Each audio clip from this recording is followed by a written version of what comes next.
Hey everybody, what's going on? My name is Mike, and this is the Bonsai PopCast. And I'm Tyler. You didn't let me say it, you fuckhead. That's right, I did the wrong thing. And we're your hosts for the next indeterminable amount of time. Hour and a half, maybe two. It depends on how long Mike wants to talk this time. Sometimes he just goes, you know? Depends on how long Tyler can hold out in the Oregon heat. Yeah, but it's I'm hotboxing my body right now, so there you go. It might be a bit shorter. Open up the pores, you know? Yeah. Get out all that. Good old-fashioned sweat sauna. Yeah, it'll be good. Maybe, you know, it'll keep you on your feet. It'll keep you thinking. It'll keep you me spicy. Fucking sticky and gross, I'll tell you that. Yeah, well, I just walked 2 miles home from an auto shop in the fucking so dead heat. You're not feeling much better then. Yeah, let's see how hot it is right now. Oh, no, never mind. Every time I talk to Alexa, she tells people where I live. Never mind. So, Tyler. Yeah. It is 9/3. That is September 3rd, 2020. And you had a birthday. Yeah, I did. What was it, 4 days ago now? Yeah. Yeah, well, 31st? Yeah, that would be 4 days. How was your birthday? Dude, like everyone, I've had a COVID birthday now. And let me tell you, there's not much that you can do for that. So, yeah. I mean, I did the best thing that I possibly could have done, which is that my girlfriend and I rented Bill and Ted Face the Music. Oh, yeah. I still haven't watched that yet. So I absolutely loved it. Tyler loved it, everybody. Yeah. In terms of movies where, like, you think, fuck, they're bringing back one of my favorite franchises just to make money off of it. No. This was excellently done. I loved it. They could not have done a better job. Well, you know Keanu wouldn't have come back unless they had a good script. Yeah, you know? and that's why I was willing to give it a shot, you know. And also because Bill and Ted is one of my favorite movie franchises of all time. But they hit the tones they needed to hit perfectly. It was just as cheesy as it needed to be. Like it was so well done, and the actors are more experienced now, so I would say the acting was even better. You know, like oh yeah. Watching Keanu Reeves be an older Ted is one of the best experiences of my life, man. Like he still does it so well. Well, that's the best thing about Keanu Reeves is that he doesn't do anything for the money because he doesn't give a shit. Like, I'm pretty sure Keanu Reeves has like one pair of socks and takes the bus. Yeah, he takes the bus. He lives in like a 1-bedroom apartment and shit. Like he's not about that crazy lifestyle. His story's fucked up, dude. Like he's had a rough life. Like, his whole family died and shit like that. Yeah, and I think his fiance too, or something. Oh yikes! Yeah, it's real sad. Yeah. Especially from a guy who's like so good at what he does. But speaking of celebrities, Dwayne "The Rock" Johnson has COVID, man. Oh no. Yeah. Dude, do you not love The Rock? I mean, I have no problems with, like, I'm not a Rock fan. I'm not a Rockhead, you know? What do you mean you're not a Rock fan? It's the fucking Rock, dude. Dwayne "The Rock" Johnson. Like, he was the Doom guy in Doom. Yeah, I know. I mean, like, he's cool. You know, I have no problems with him, but he's not one of my favorite celebrities. So if he dies from COVID, you're okay with that? Whoa. Putting fucking words in my mouth. Are you a journalist right now? Stop this shit. Tyler wants Dwayne "The Rock" Johnson to die of COVID. You heard it here first, people. Well, speaking of people that aren't in any of our favorite actors, Robert Pattinson has COVID-19. I don't care. Yeah. Well, isn't he the next Batman? He is. So the Batman production is now halted. Whatever. Because Robert Pattinson got fucking COVID. Dude, what, like, how you, I don't have COVID, right? I'm not a fucking celebrity. Yeah. Like, how are you, like, how is a celebrity gonna get fucking COVID? You think, like, don't they have bodyguards for that? The bodyguards jump in front of the COVID and then, you know, take the COVID bullet for Well, it's because they have Pattinson. actual lives, Mike. So, like, they're out doing things even though they shouldn't be, and they're taking every precaution they probably can, or, you know, they can pay for without having to inconvenience their life. You know. Did you see the internet historian's new video on the Varys? No. Where he was talking about the celebrities. Yes, actually, yeah, I totally did.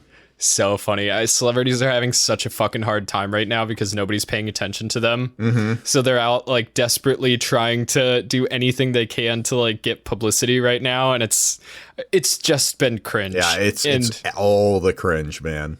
Amazing. Celebrities, they're just like they're not fucking real people, dude. You can't. They can no longer understand what it's like to be a normal human. If they're not constantly getting attention, they go fucking crazy. Right. You hit this level of fame where your norm is to be constantly wanted and like admired 24/7, you know? You wake up after, you know, your fucking 12 hours of beauty sleep because that's what you told your publisher that you need or whatever. And your Twitter DMs that you don't have open are filled with your friends telling you how amazing you are. Yeah. And then you go into your kitchen and you put your butthole on the special tube that just injects a fucking, you know, green celery smoothie, and fucking kale smoothie right up into your butt, you know, and you just get it right in your veins. And then and you went out partying last night, but before you went to bed you made sure to call your, you know, personal doctor so he could come over and put an IV drip in you while you slept so that you woke up refreshed and, you know, with your fluids replenished. Dude, seriously, that's the best though. like if you get alcohol poisoning and go to the hospital and they fucking put that IV in you, dude, you wake up, you might be a little wacky when you wake up, but dude, you don't feel like shit. You don't even need to go to the hospital for that anymore. That's a business now. What? You can buy that. People will come to your house dangerous. And put an IV in you to replenish your fluids like they would at the hospital. You gotta be fucking kidding me. I'm not. I don't remember where I read this or watched it, but it is an actual business that people have made. I need that, dude. Yeah. I get the worst hangovers. Me too. Because you know why? Because we're fucking in our late 20s now. Dude, I got the worst hangovers when I was a teenager, man. Like I told you about the fucking hangover where it was dude, this was a wild night. All right, buckle up. So so this guy, we used to go to his house. He was older than us. He was AWOL from the army, so he was hiding out at home. All right, so we had nothing to do. Yeah. He literally left a base in Kentucky and walked back home to Massachusetts. Oh my God. I'm not even exaggerating. That's crazy. Like, yeah.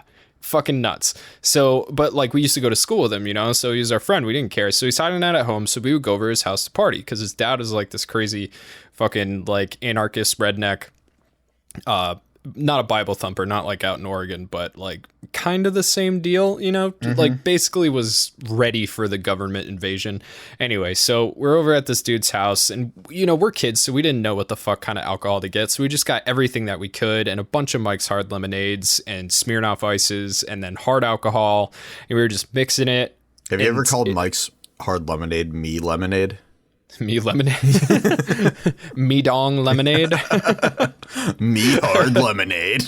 Me hard lemonade. Me hard lemonade. No, I haven't, but that's really funny. I'm going to do that at whenever picnics are allowed again. Yeah, you're welcome. So we were drinking all this horrible shit, and that was the night this guy Barry came over with the Dirty Barry, which was his signature drink that he brought everywhere he went, which was everything in his parents' liquor cabinet put into a plastic bottle. Yeah, you've mentioned this before to me. I don't think on a podcast, but No, I haven't on a podcast, but Barry wanted me to take a sip of his Dirty Barry.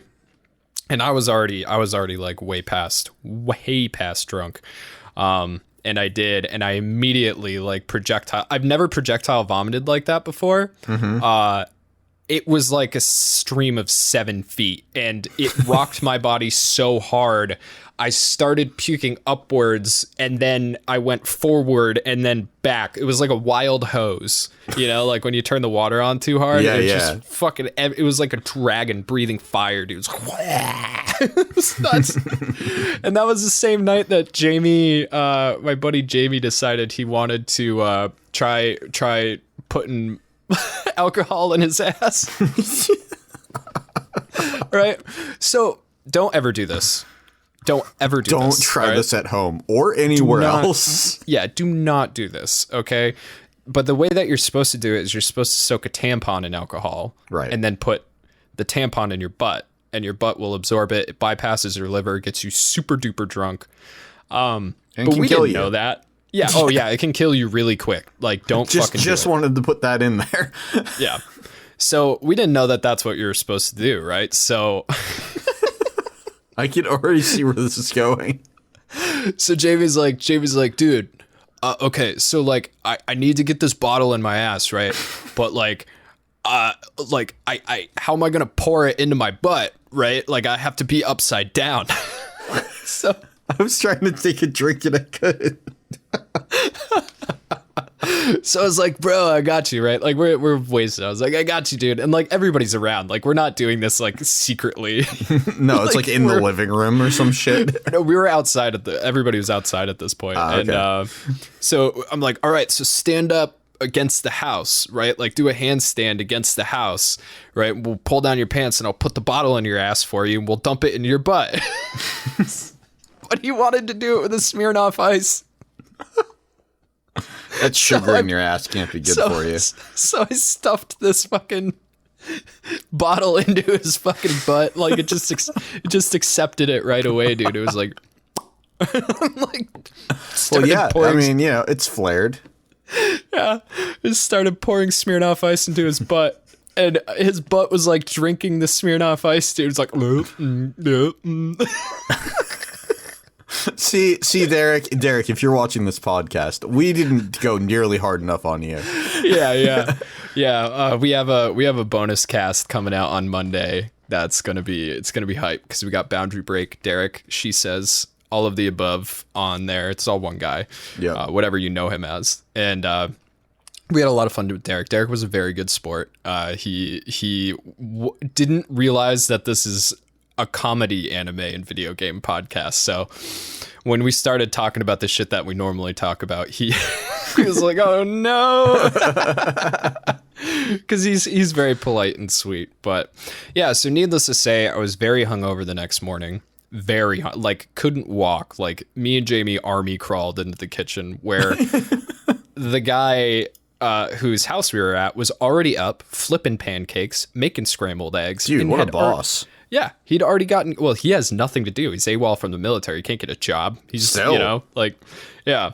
So I work from home every day. I still don't do that for myself. It's true. He's like wearing an apron, dude. Like he went out and got us all Gatorades. Did it say kiss the cook or whatever? No. So me and Jamie are taking turns throwing up in the toilet and but John, you know, hands me a red Gatorade, scrambled eggs, and pancakes. So I'm eating them. And then my girlfriend picked me up because she had to go somewhere. She had to go to church or something like that. So we drive all the way to church. And I'm feeling real queasy, dude. I am not feeling good at all. I had way too many sugary drinks. Please tell me that you puked in a church, like in a pew. No. So we get to the church. Everybody's going inside. I get out of the car and I'm like, oh, fuck. And I am scared. I don't want to throw up in front of a bunch of these fucking, you know, Gentiles, dude, right? So like I'm like fucking it all comes out my nose. But it's scrambled eggs and red Gatorade, dude. So it looks like I'm just spraying brains out my nose. Because all the eggs are dyed red, so it's just like that's so what you gross. Get for that red 26 or whatever that's in it. Yeah. Dude, I fucking it was a red Gatorade, dude. Oh my god, I smelled that for days. For days. So yeah, I used to get really really hungover when I was a kid. And nothing has changed. Nothing has changed. It's only gotten worse. Yeah, except for you're better at consuming alcohol when you're not at cons. Exactly. Yeah. I mean, and even when I go to cons, well, I guess I can't say that. I was about to say, are you sure? Because I've been to cons with you. I did good at MagFest. We all did good at MagFest. Yeah. I'm not talking about MagFest. Retro World Expo last year. Yeah, Devin was not happy about that. Having to stop on the highway so I could taking pictures with a crackhead, like fucking. I don't get out of the house much, right? So when I do get out of the house, it's like I want to have fun. Yeah, no, I hear you, man. And then I regret it. Yeah, so it's like, I know, because every fucking year that we've gone to PAX, we get fucked up on the first day, and the next 3 days are awful. Yeah, until the nighttime where we can go and drink more and like finally. Yeah, we start feeling okay around 5:30, and then we start drinking at 5:45. Yeah. If you run into us at PAX, PAX. Actually, no, PAX. PAX East this year, my interview with Funimation, I was really hungover and sweaty, dude. I was so sweaty and like queasy and dizzy. And Lauren is like, "Are you okay?" And I was like, "Yes, just please don't film me, dude. Please don't. Don't take any pictures of me. Like, oh my god." I was like, I drank too much. Me and Gilly were doing the fucking pineapple juice and cherry vodka all night. Too much pineapple juice. Too much sugar, man. Yeah, too much sugar. You got to do it neat. That's the only way to get through cons. Everything has to be neat with water. Yeah. Well, we learned that lesson from, what was it? Fucking, those tequila sunrises, dude. Oh my God. I mean, I've learned that lesson so many times and I still don't do it. Dude, those tequila sunrises were such a mistake, but they were delicious. Yeah, I mean, that's what tequila sunrises are. They're delicious mistakes every time. Yeah. And you're drinking tequila, so you're gonna. Well, we did good because we didn't do anything crazy that night, which is why you drink tequila. You drink tequila to do something terrible. Oh, I know. I have tequila stories, man. We all do. I told you what about the poopy and the magazines and everything. What? Oh, okay, I'll save that for. I think you may have actually. I'll save that for another podcast. I have a tequila story about my ex-girlfriend that I probably shouldn't share, but I don't care. Yeah, go for it. She was a piece of shit, right? Or is this the ex before? After No. This is that one. Okay. She ain't never gonna hear this shit. Yeah, that's. I fucking hope not. But what happened exactly? So this is my ex in college. We were dating. We dated for a long time, but I told her that I would meet her on a certain street, and we lived really close to the beach because I went to UC Santa Barbara. So the entire college is 1 square mile on the beach, basically. You know? Mm-hmm. So I told her that I would meet her like at this point where you can go down to the beach. And she had been drinking with her friends. I had been drinking with my friends. I go there and I'm like, "Yo, where are you at?" She's like, "I'm here." I'm like, "No, you're not. I'm here." And she's like, "No, you're not. You left me.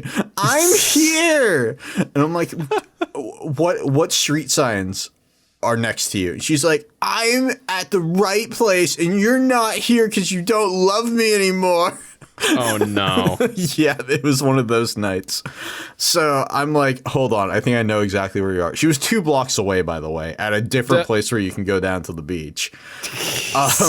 So I go over. We're just starting, bud. We're just starting. So I go over to her.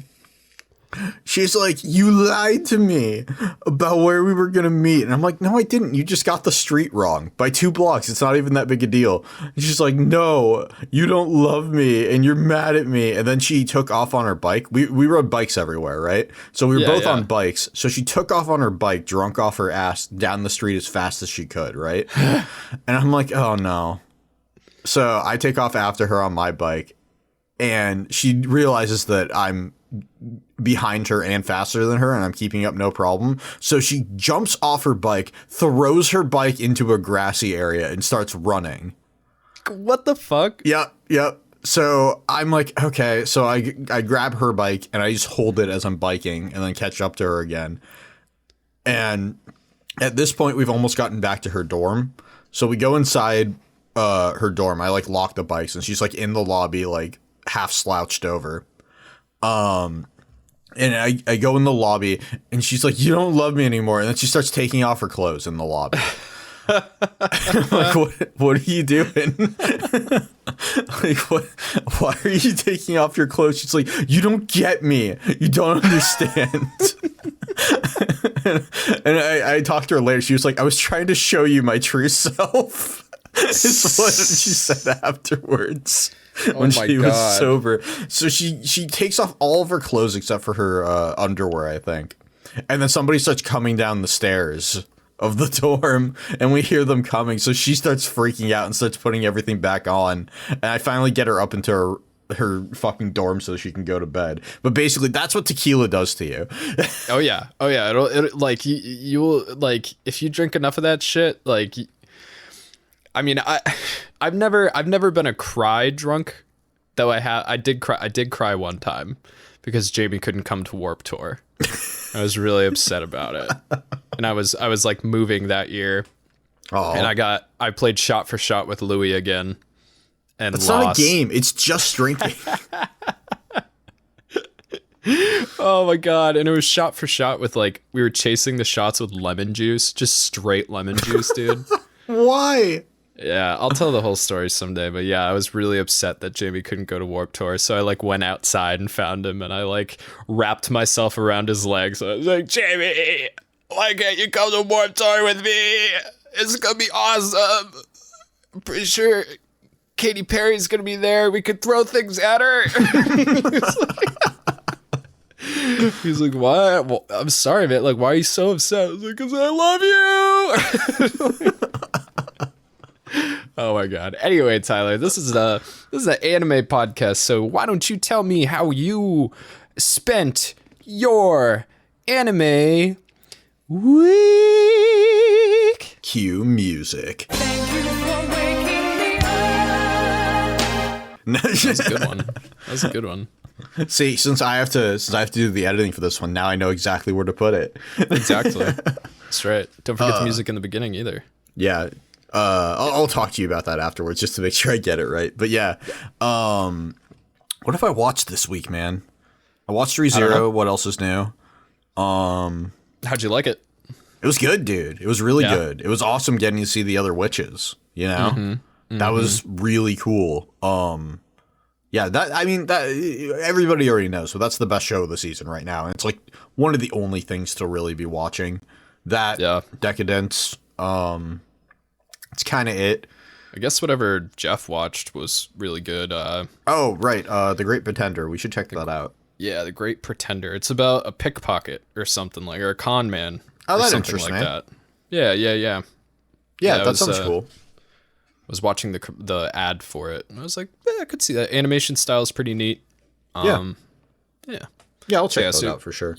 You watched ReZero, so you saw the buns. Yeah. That was last week, right? With the buns. I don't know what you mean by buns, but if it's out, I've seen the buns, the Osagi. What? The rabbits, my homie. Oh. Yes. Yeah, the bunnies. I see what you're saying by buns. I understand now.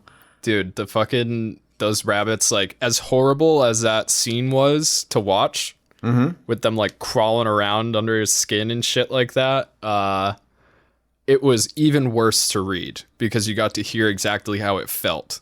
Ah, gross. Yeah. That was I was so excited for that scene. I was like, I can't wait. This is gonna fuck I just Devin started up. Laughing, dude. Not gonna lie. Oh, really? Yeah, I was like, oh, they're just Monty Pythoning him. Dude, those things are so evil, man. They're a huge problem. So yeah, so now you're understanding how I was saying that there's a two-pronged attack here. Like, he has to deal with the things at the mansion, and he has to deal with the Osagi, which is like, it's a lot to deal with, especially with like there's another antagonist that is going to come into play that you don't even know about yet. Great. You got a hint about it, but you don't know about it yet. So it's cool having read the book, watching this, and yeah, I mean, like, it's interesting too because the way that Subaru acts in the show isn't necessarily how I read him in the book. So it's like he comes off a little bit more like affectual and or affectionate and like, I don't know, it's interesting. Then again, I might be confusing certain parts with other parts. So I mean, you did read it a while ago, right?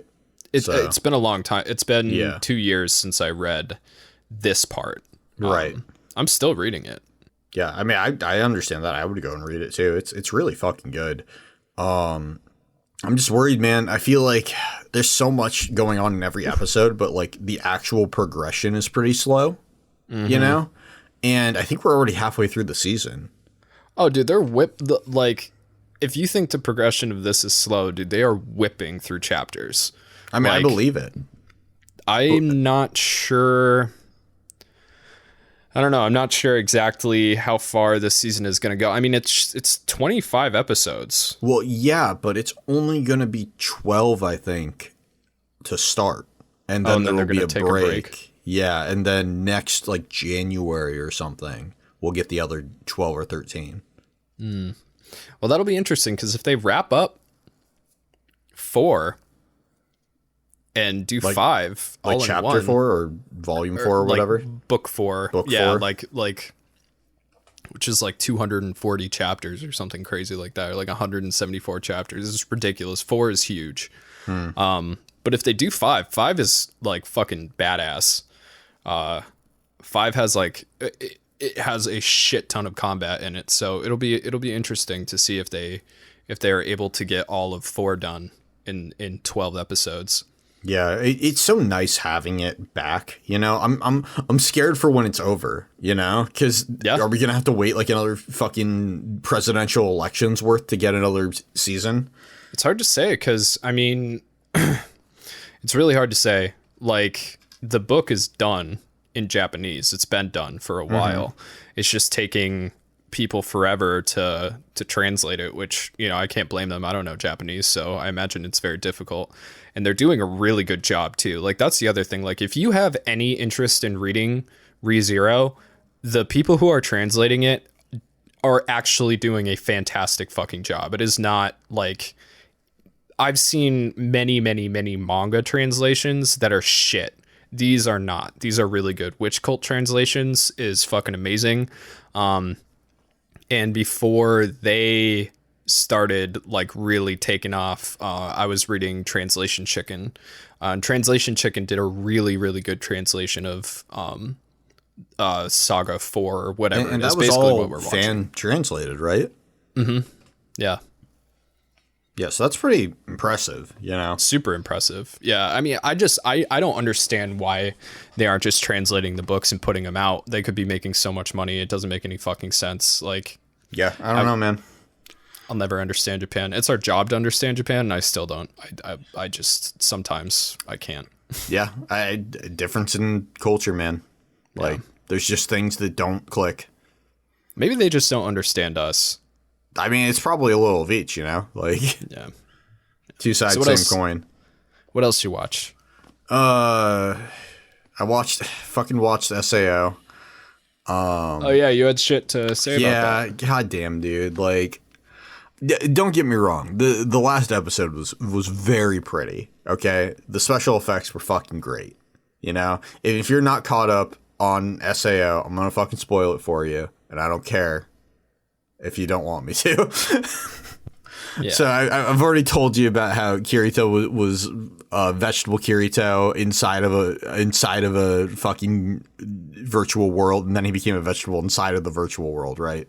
So yeah, it's like vegetableception. Yeah, he was Veggieception, yeah.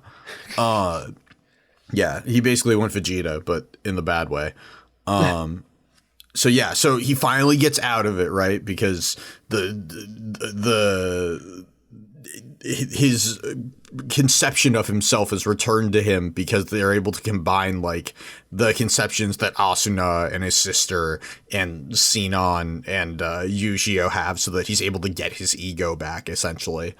Yeah, they gave him his ego back through their own memories of him. So his like personality was put back together. Yeah. He's back, and oh man, he's gonna take out Poe, which is the last Black Coffin member who's in the game and has inexplicable magical powers. Like this show just goes stupid over the last like 5 episodes, where they set up this world with certain rules, right? Yeah. And so certain things that have to be done to to use certain abilities and stuff like that, just like in any other virtual world. Like, you have to get like a certain class to be able to wield weapons, etc., etc. You have to be able to use certain arts by getting your level up to a certain amount. All of that goes out the window. So people are like getting killed, but then not dying. Magic shit is happening for no reason. Like, Kirito gets torn in half. It doesn't matter. He regrows the bottom half of his fucking torso. Like, fucking none Piccolo? of it makes any... What? I said like fucking Piccolo. Yeah, dude. Like, none of it makes any fucking sense. It all looks amazing, but it's all dumb as absolute fuck. So what? Did he like find the glitch in the Matrix and now he's like, now he can just manipulate the game world? Yeah, but it's not just him. It's everyone. Oh, Everyone is doing this now. The world and all of its rules just went out the window with no explanation. with no explanation. Like, the bad guy who like wasn't the main bad guy but then becomes the main bad guy, even though the other bad guy's still the main bad guy, just can inexplicably like control the emotions of other players in the virtual world. It makes no fucking sense. Like, Hacks, none bro. of it.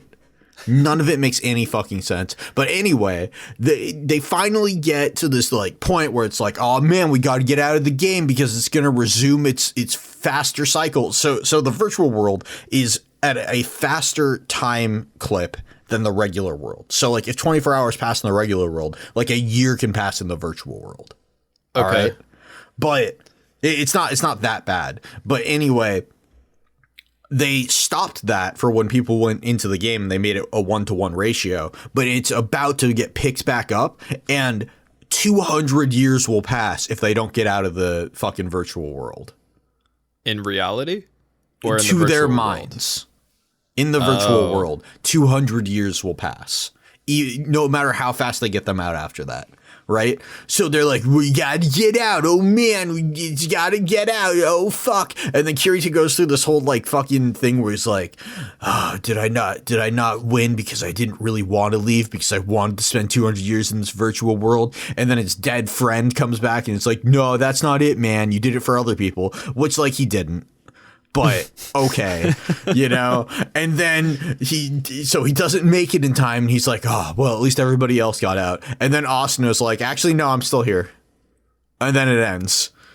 Is that the end of the show? I don't think so. Fuck. But so basically now him and Asano get to spend fucking 200 years together in a virtual world. Nice. Dude, Yeah. they're going to get so bored of Missionary. I know, dude. They're going to find out so quickly how much they hate each other. Dude. Oh my god. 200 years. Yeah. That's a long time. Yeah, especially 200 years in a medieval world. What Right? happened to their virtual kid, Tyler? Oh, Yui, she's still around. Just not important. She's basically like she's the equivalent of Siri. Oh. Yeah. So not important. Yeah, like they're like, we need some way to progress this plot. Yui, tell us where to go. And Yui's like, take a left. You know, Oh. like something God. like that. Fuck that. Dude, Their That's the virtual kid, problem. I never liked that. they jumped the shark, dude. Oh yeah.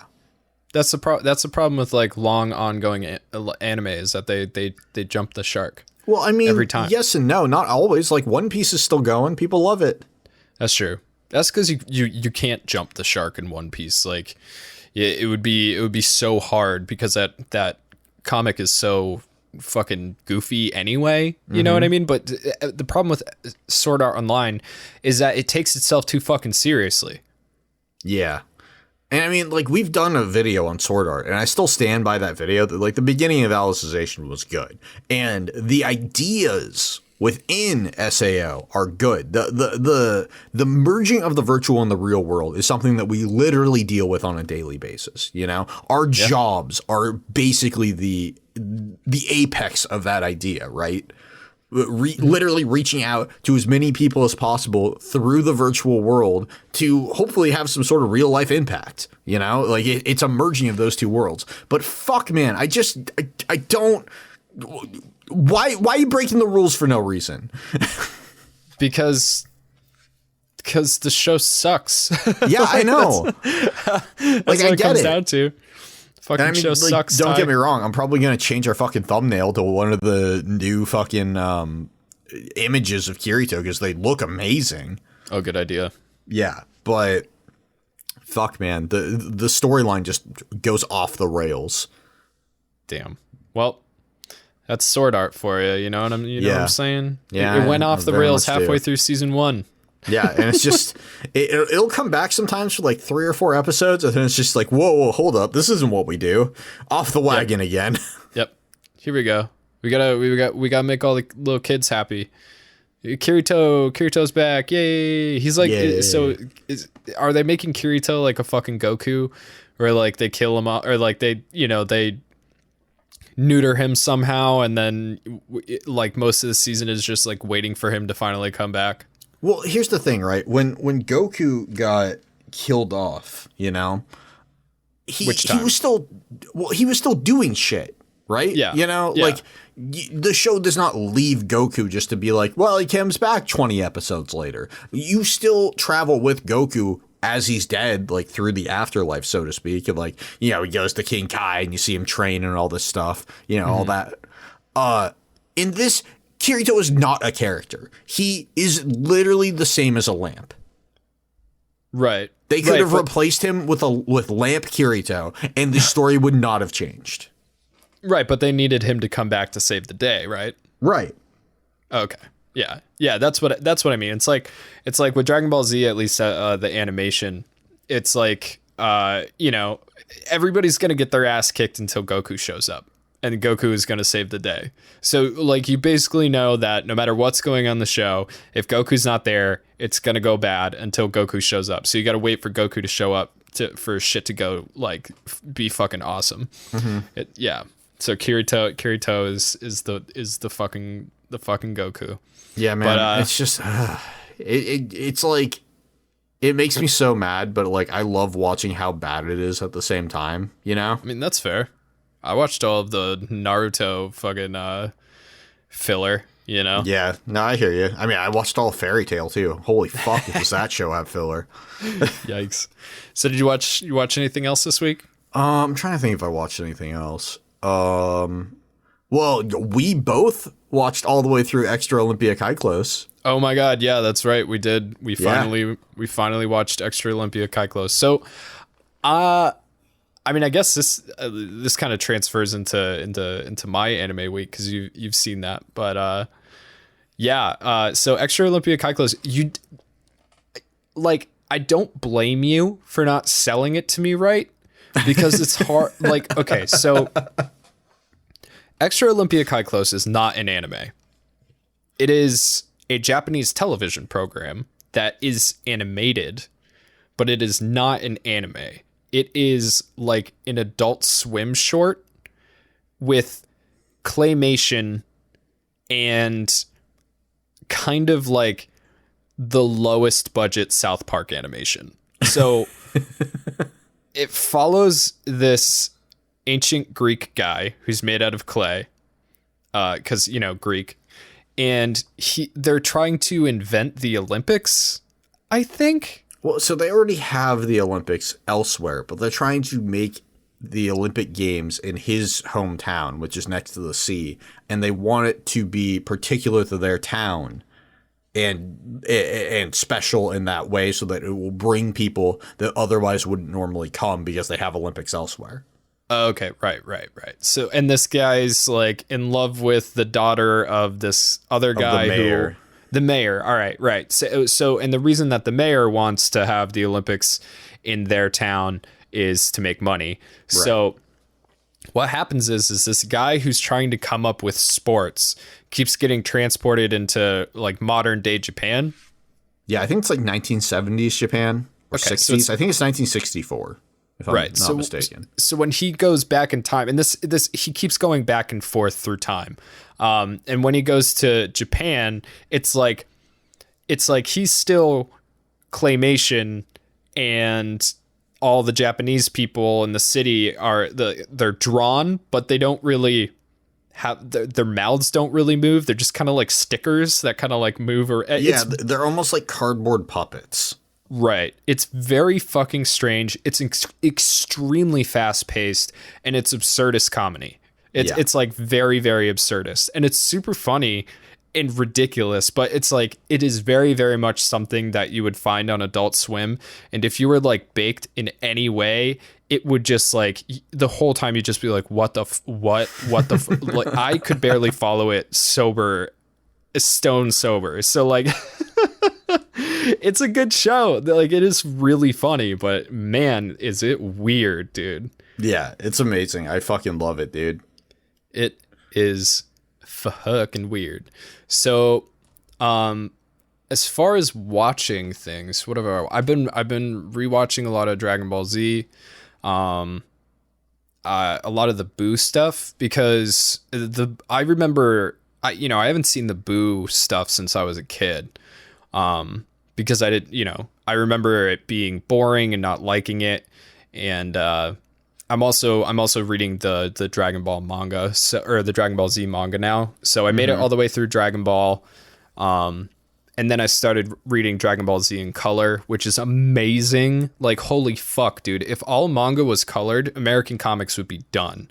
Like that shit is next level fucking good looking. It was like if you have the Shonen Jump app, or if you don't have the Shonen Jump app, and you like Dragon Ball Z, get the Shonen Jump app, $2, and you can read all the way up through up to the Trunks arc in color, and it is like a life-changing experience. It's fucking awesome.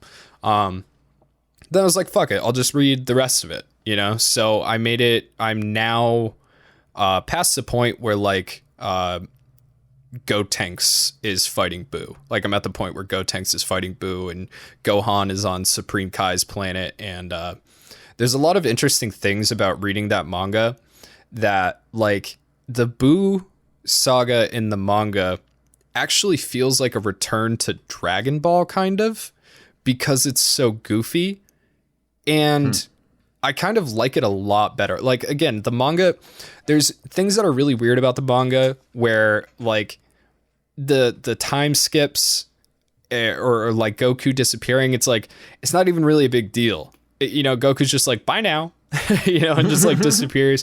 And like when, there's a lot more that's shown in the anime.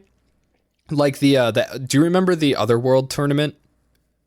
It was right after the Cell games and right before the like time skip, where like the 7-year time skip when Gohan's like going to high school now. It was I definitely watched it, but I really don't remember it.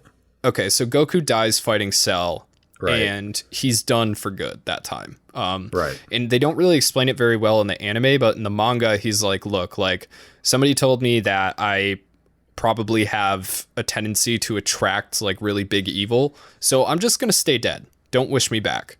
Like I'm just gonna stay dead. And it's time for the next generation to come up and surpass me, which is really interesting, because Goku when he was a kid was such a moron, Yeah.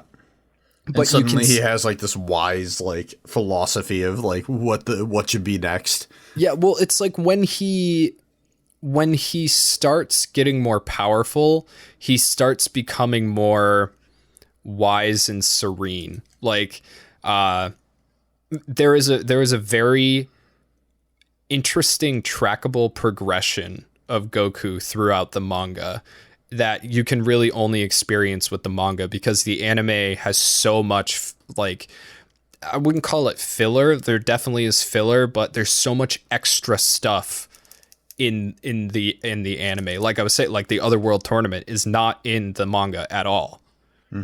It just goes right to Goku or Gohan in high school, and it's like maybe 5 chapters after that the world tournament starts. Like there's no bullshit in the manga, to the point where sometimes it's like, okay, like when Goku learns how to like when Goku learns the fusion technique, or he's going to teach the fusion technique to Trunks and stuff, he's just like, oh yeah, some guys told me about it when I was dead. You know, and then all of a sudden, like, Piccolo knows about it too. Like, somehow Piccolo just knew about the fusion technique. I don't know. It's very interesting. Piccolo is portrayed very differently in the manga as well. But it's good. I recommend, if you haven't read Dragon Ball Z and Dragon Ball, to pick it up, because Akira Toriyama's awesome, and it's a very easy read. And if you're familiar with the series, having watched all the anime or something like that, it'll give you a new perspective on Dragon Ball. And I think it's a better one. I think I would rather reread it again than rewatch it again, for sure. Yeah.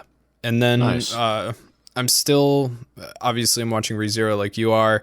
I'm still getting a couple episodes of City Hunter in and G Gundam when I can. We got an exercise bike, so now I can exercise and watch anime at the same time. Nice. Have you Yeah. done that yet? Yeah, I did it yesterday. I burned almost 300 calories watching Dude. ReZero. Nice. Yeah, Good for you. Got the heart rate up, got a little bit of sweat going on. We'll see if I continue to do that. I mean, I walked 2 miles in the sun today, so I'm probably not going to hop on the bike, but Yeah. yeah, so that's nice. And then, so segue into this, I wanted to talk to you guys about our friends over at Tiger Lab Vinyl. So this is not a sponsorship. This is just me loving something that somebody else does. And I put out a community post. I don't know if you saw, Tyler. I did see it, yeah. I see everything, dude. Okay, good. Can't get anything by me. Good. That's good. But yeah, so Tiger Lab Vinyl is a vinyl company that has been getting the rights to anime soundtracks, and then releasing them on limited edition vinyls. And they are fucking amazing. Like, all of the vinyls are different colors. You know, they're 180 gram. They're fucking the art that they come in double folders. Great. It's a piece of art before you even start listening to it. Exactly. Like, even if you don't have a record player, like, this is something that is worth hanging on your wall. You know, in fact, I have them. I have some of them hanging on my wall. And I really want people to check them out, because vinyl is awesome. If you like music, vinyl is the best listening experience you're going to have.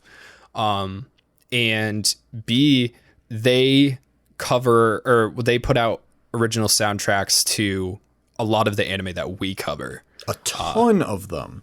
Yeah. Like, it's stupid, the crossover. There's so many. And that's why I've been talking about them so much lately, is that literally I think they have 2 vinyls that are for anime that we haven't covered, and it was Elfen Lied, which is an anime that we will cover. Right. And there was another one. It was like Go something that I'm now interested in checking out, because these guys. I thought they had like Gurren Lagann or something. I could be wrong though. No, it's Gogol 13. Oh, The Professional.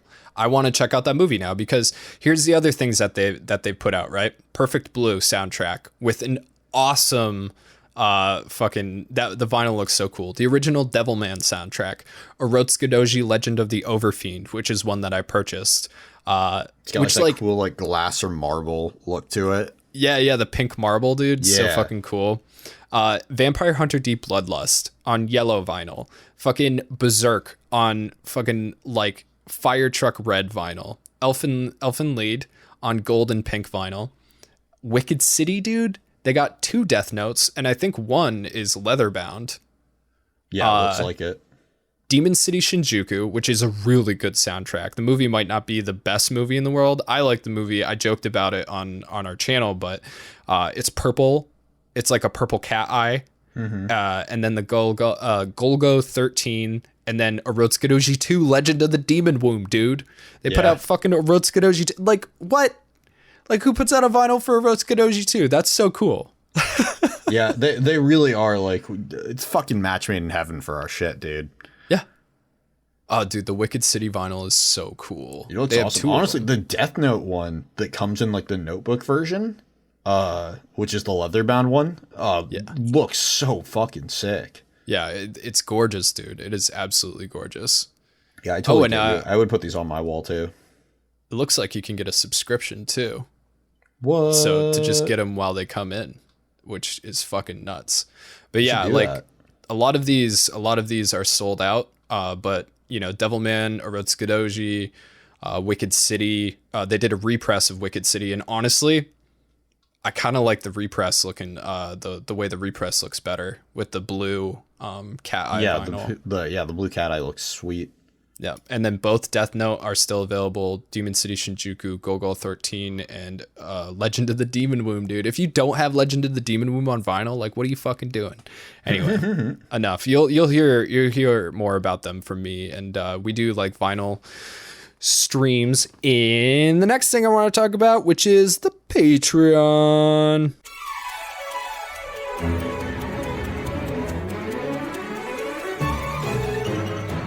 All right, Ty. Yo. Let's find one of our... you find the Patreon testimonial this week. You do it. So, all right.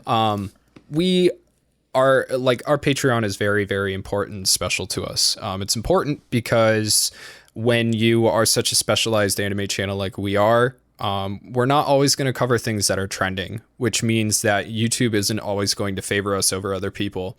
And that's fine.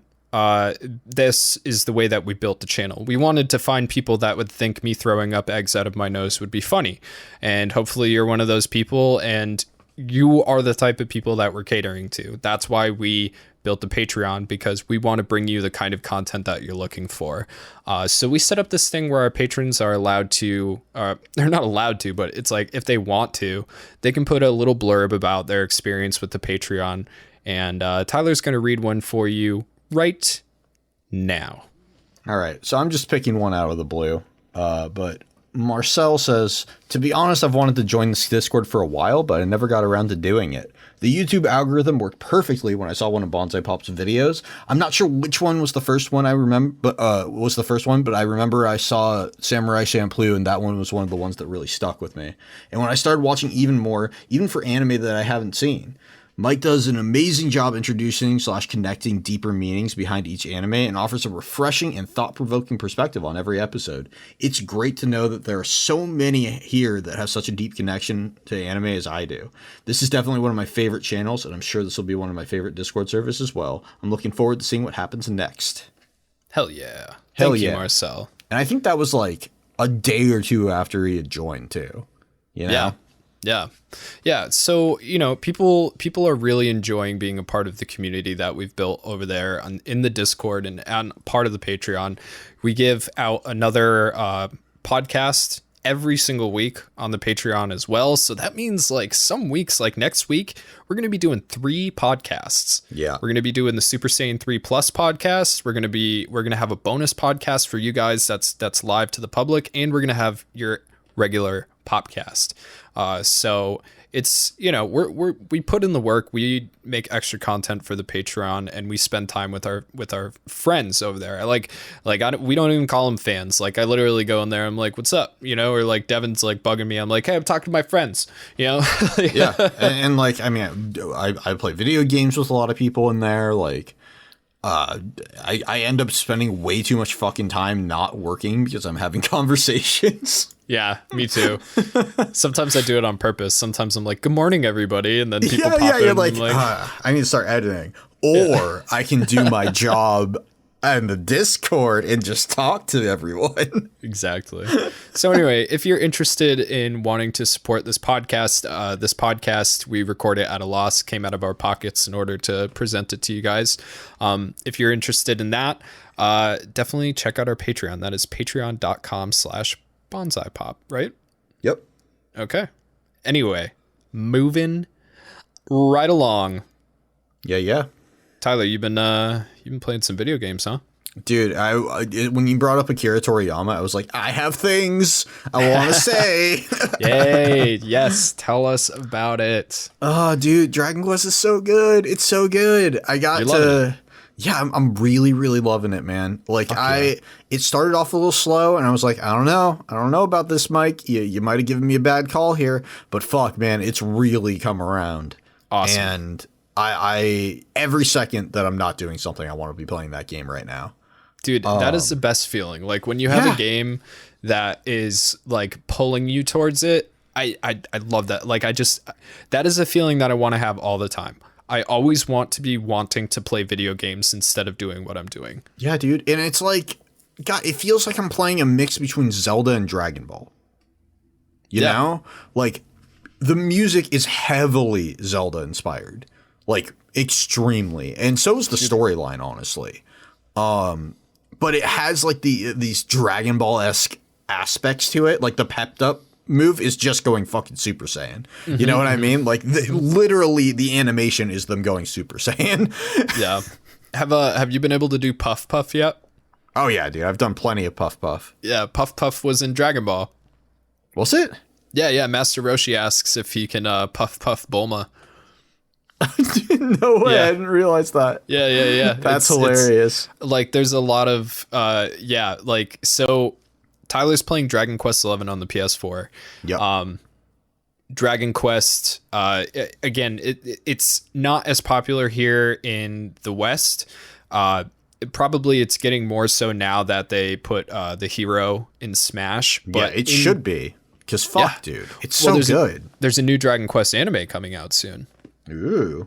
Yeah. And there already was one, and there was a Dragon Quest manga called The Adventure of Dai, which I read, and it wasn't bad. It wasn't amazing, but it wasn't bad at all. And I don't think I read enough of it for it to like really start getting into itself.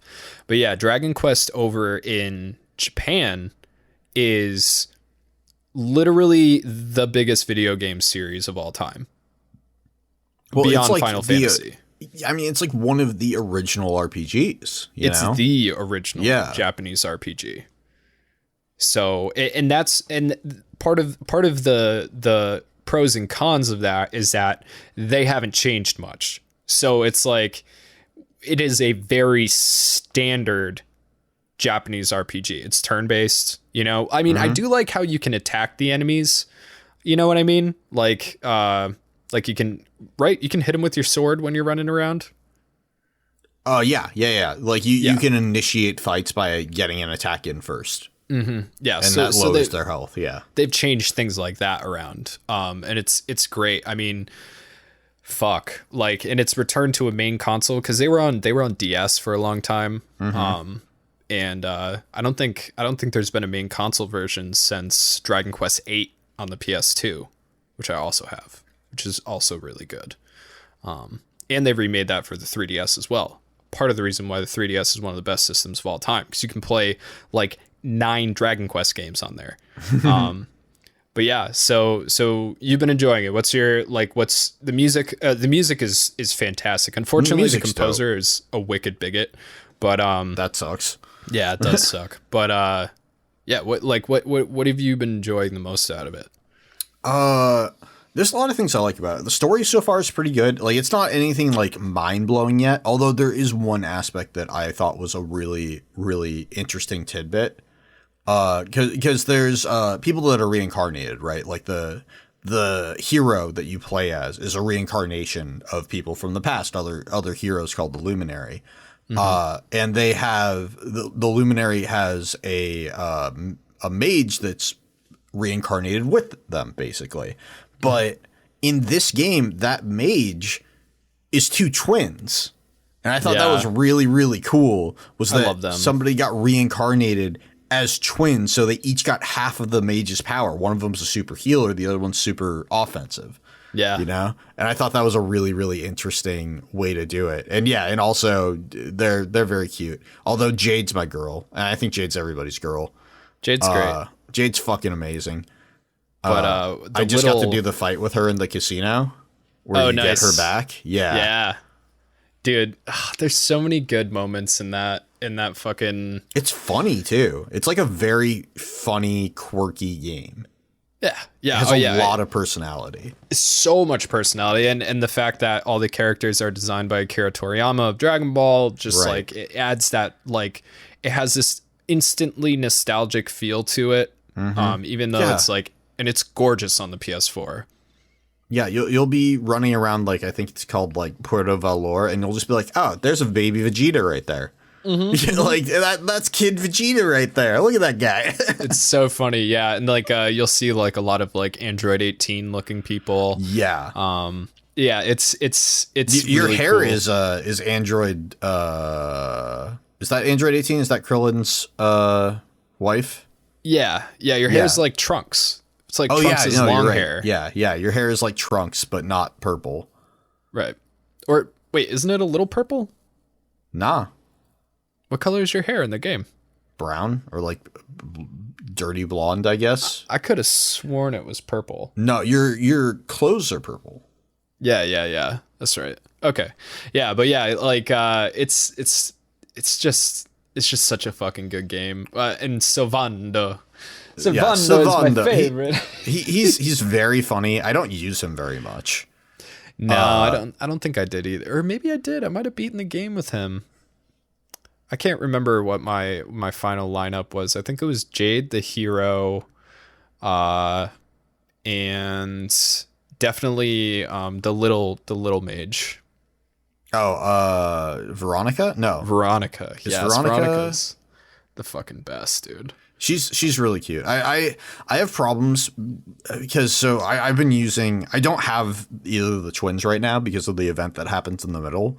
But my lineup has been the hero and then Rab.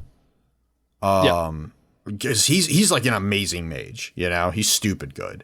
Yeah, he's very balanced. Yeah. And then Jade, and I was using Eric for a long time, but I can't use him right now.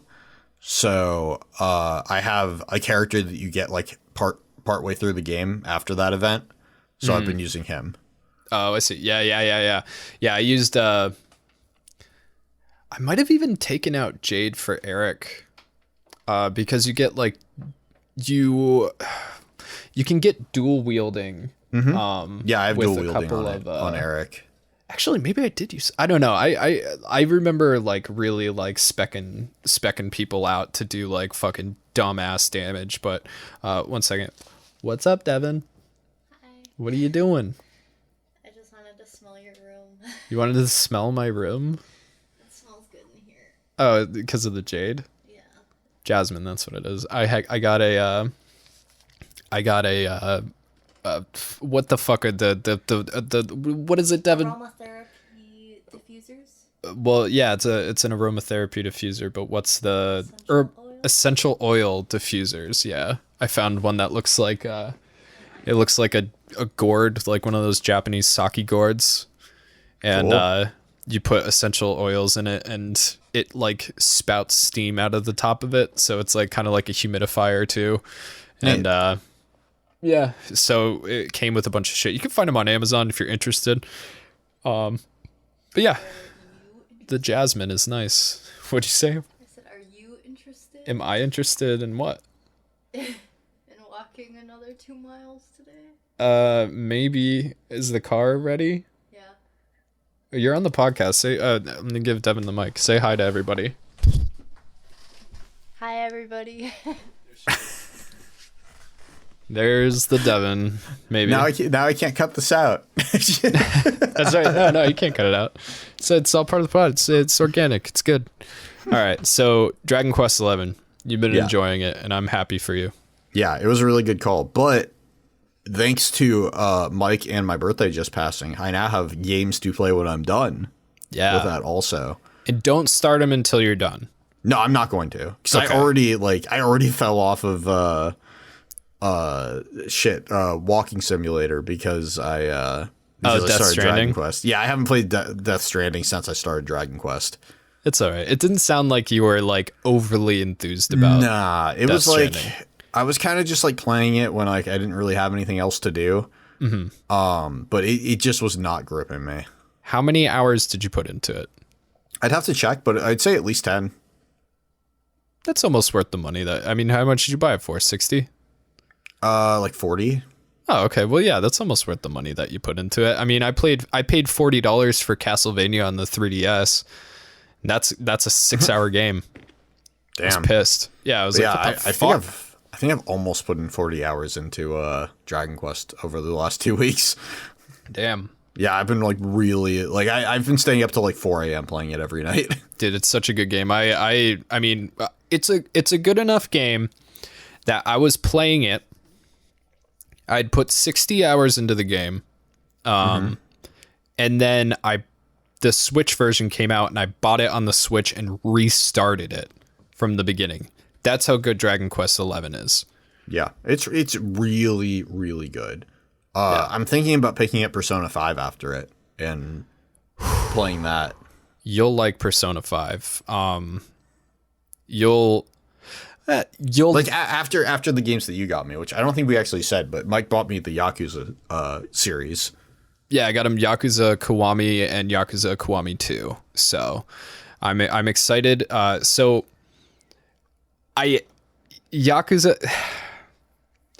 I really hope you give Yakuza a fair shot. It's a different kind of game. You know what I mean? It's a beat 'em up, open world, wacky. So it like on one end, Yakuza is a very serious drama about a man who lived in and was raised in organized crime, who is trying to be better and trying to basically like fix things within this Yakuza clan. And on the other hand, it's this ridiculous comedy beat 'em up where you can pick up a motorcycle and smash it over somebody's head, you know, or like pick up a pole and stuff it up somebody's ass. It takes a little bit to get the mechanics down. There's like a leveling system. There's all sorts of stuff. And you know, getting the fighting and everything. And Yakuza 1 is a very good introduction to the series, but it's important to kind of do everything. Like you want to go to the restaurants and you want to eat the food. Like you have to get a feel for all of the pieces of the game because the game wants you to experience everything. I mean, there's full on shogi in the game. There's Hanafuda in the game. There's a bunch of Japanese gambling stuff in the game. There's awesome. There's all these hidden locker keys everywhere that give you these cool items at the lockers, you know, like it wants to introduce you to Kamurocho, which is the city where this game takes place, and get you used to it because it's going to be your home in the series. And every game, Kamurocho will be there, and many of the same places. The batting cage, like you can go and you can hit baseballs. You know, like cool. It'll be in there in every single game almost. And then once you get through the original Yakuza 2 is going to blow your fucking mind because Yakuza 2, it's like it opens things up to this new level of not ease, but the movement feels better, the fighting feels better, you can, you know, break glass in shops, you know, like it's very cool. It's very, very cool. And Yakuza 2 takes place in 2 cities. It takes place in Kamurocho, and then it takes place in Osaka as well, which is in Osaka is so cool. So and I think you get to play as 2 characters in it as well. If I'm not sure, maybe that was Yakuza 0. Anyway, after you beat 2, then you should go play Yakuza 0 and get the backstory because you'll understand 2 better after you play Yakuza 0. It's cool. Anyway, I'm very excited to see what you think of those games. Yeah, it's going to take me some time. Like, that's a lot of games, you know? Yeah, and Yakuza games are not short. Yeah. So it's going to be interesting for sure. God, there's so many games I want to play. That's been the one good thing about COVID is I've just sort of been going down my list of games. And just being like, okay, I've wanted to try this. I'm going to try that. I've wanted to try this. I'm going to try that. So I'm really expanding my gaming sphere of knowledge, you know? Fuck yeah. I personally, I got a crown, dude. Oh, you won? I won in Fall Guys. Yeah. Nice. Me and She Says we're playing, and I was like, dude, I'd never gotten a crown, man. He's like, I never got a crown either. And then I got a crown first game, and I was like, yeah, Dude, it felt so good. Finally got one. That's great, man. I'm really happy for you. I'm excited for season 2. I've kind of dropped off of that game, so I'm like, I'm tired of the same fucking games over and over again. They added in a couple new ones. Did they? Yeah, there's like one like don't get the cooties or something like that. No, that's not new.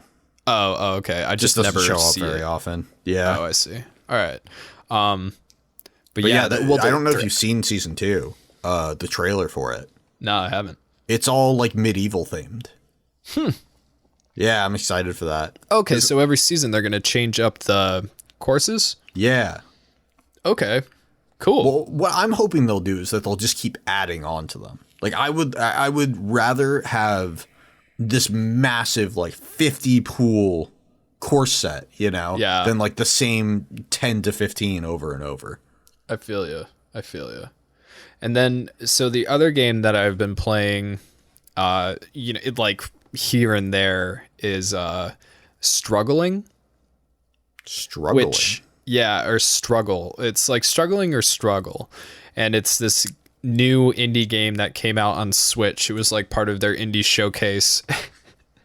And you play as this like disgusting, grotesque, failed science experiment that's actually supposed to be like the incarnation of these two gods, and you're just basically this like lump of flesh with 2 heads and 2 arms, and it's a physics-based puzzle game where you can grab with the triggers and move the arms with the analog sticks, and that's all you can do. Okay. And everything it's really, really disgusting and creepy and weird as fuck, but I really like physics-based games, so I've just been kind of making my way through that, and it's fucking weird. It kind of reminds me of Oddworld in the way that it's like kind of macabre and humorous at the same time. I don't know. It's very strange, but I've been enjoying it enough to keep playing it, I would say. I mean, that's cool. Yeah. I really want to check out. I've seen multiple people tweet about this game called Spiritfarer. Spiritfarer. Yeah, like I saw Isla McTeer tweet about it, and I saw somebody else tweet about it too, as like the next game that they're going to be playing. I haven't checked it out at all, but like it was looks that like the one where you like bring the spirits of the dead like to where they're supposed to be? Maybe. It's on Switch. It looks like, yeah, it's on Switch. It looks like you like build this crazy boat. Yeah. Yeah. It looks cute. Yeah, it looks really interesting. It looks like you have like a cat companion. Yeah. I know what you're talking about. Yeah, that game looks good. Maybe I'll check that one out too. And I've also been playing this game called Kunai, which is on the Switch eShop. That it's kind of like it's like a Metroidvania, but weirder. I don't know. I wouldn't necessarily recommend it unless it's on sale. But yeah, it's called Kunai. You play as like this computer that's running around killing other computers in this weird world. I don't know. I haven't gotten far enough into it to really say. I beat the first boss, and I have both kunais now. And you're kind of like Spider-Man with the kunais. Like you can use them to jump from thing to thing and swing and stuff like that. And you have a sword, and it's definitely interesting. It's very like Mega Man kind of aesthetic looking, but it's an alright time. I know what a kunai is because I played Yu-Gi-Oh! There you go. You've activated my trap card. Kunai with chain. Kunai with chain. I guess I should have done that with Joey's voice. You activated my trap card. Kunai with chain. Yeah. Oh, Yogi, what are we gonna do? Fucking. Oh no, my red eyes. Late yagging me. You guys will hear about that in the bonus pod. Anyway, speaking of that, speaking of the eShop, there's some news on what's going on there. Also, oh yeah, you wanted to talk about the 35th anniversary Mario thing? Yeah, the 35th anniversary 3D Mario bundle. Yeah. I know, like if you went onto Twitter and looked at Nintendo's tweet, the tweets, the replies are atrocious. Are they? They're so mad, dude. Good. It's like you should bring it up right now because it's holy fuck, man. It's ridiculous how much people are angry. Not gonna lie, man, I'm disappointed. Like, we were expecting remakes, at least for 64, but nope, only 3 games, all just ported and optimized, no Galaxy 2, and worst thing, it's only for a limited run. Like, what the fuck? He's got a point, though. Like, as far, like, I'm glad that we're getting them. Like, I'm glad that I'm getting a way to play Sunshine that's, like, legitimate and on the go. That's pretty fucking cool. Yeah, I'm excited about that, too. Yeah, but... Yeah, basically, so, I mean, I don't know if we specifically said, but yeah, Nintendo is re-releasing Mario 64, Super Mario Sunshine, and Super Mario Galaxy on the Switch in a bundle for $60, and they're only doing it for 6 months. Yep. Limited edition. Why? We don't know. We don't have the answers, other than... Perhaps Nintendo is testing their waters, but they should know that people are going to buy classic stuff. Like, why I don't know. Nintendo. Why can't you just make a new game? Make a new game. Release all your old games. Do that. Release your GameCube catalog, dude. There are so many people in this world that want to play GameCube games that either lost them or never had a GameCube or whatever. Why have you not re-released your GameCube catalog ever? Why? Why? I don't understand. Nintendo, you're really fucking stupid. Like, that's all I have to say. Like, you're fucking stupid. You're sitting on a fucking gold mine, dude. A gold mine of money that you could roll around in and, like, wrap around your wiener and, like, show people. Like, dude, honestly, I think they're just waiting because they know, and they're having a stupid good quarter anyway. Yeah, well, fuck them. Like COVID has been very good to Nintendo. Oh yeah, because yeah, like it's just like I could go on about how dumb Nintendo is literally until the day that I die. I just, at least when it comes to truly pleasing their fans. You know what I mean? They're always just like tickling your nuts a little bit. They're like, maybe, maybe, and then it's always, I don't know. It's always ridiculous stuff. Oh yeah. God, I mean, all in all, it's like, I know there's like younger people that's like, why the fuck would I buy a game that's 14 years or more old? But like, honestly, I would love a way to play, Super Mario 64 on the go. I love that game, Yeah. It's got crazy nostalgia for me. Like, I've seen people be like, oh, it's so boring and bland. And it's like, okay, yeah, guy who grew up with fucking... Call of Duty? Yeah, Call of Duty. That was literally what I was going to say. Like, for us 90s kids, that shit was the dopest thing we had ever seen. Yeah. And still going back to it, it's a phenomenal game. Mario handles, like, there was not a single other game in that generation that handled as well as that game did.